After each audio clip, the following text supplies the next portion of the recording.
Swami Vivekananda, originally Narendra Datta, was born in Kolkata on 12 January 1863.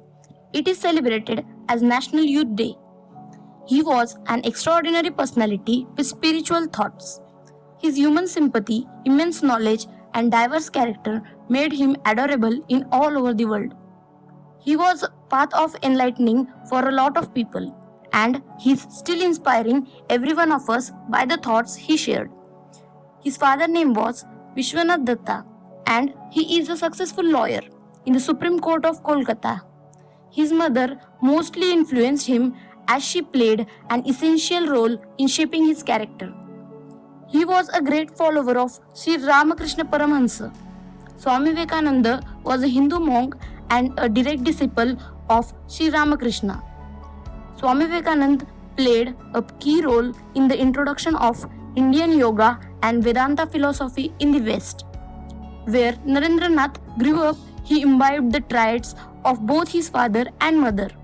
From his father, he imbibed rational thinking, and from his mother, it was religious temperament and greatly the power of self-control. He explained the world that God is a big sea and all religions are live rivers ultimately merging into the sea. His teachings were based on Vedas and Upanishads.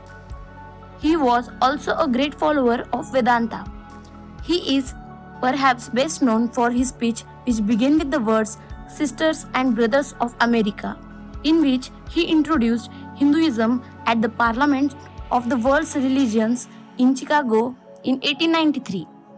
On 4 July 1902, at 7 p.m., Vivekananda went to his room, asking not to be disturbed, and he died at 9:20 p.m. while meditating.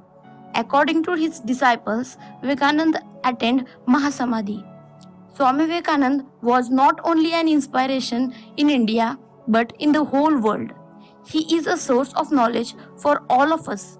His letters will always be written in golden words. We all must try to inculcate his knowledge in our life. If you like my videos, please comment and subscribe my channel.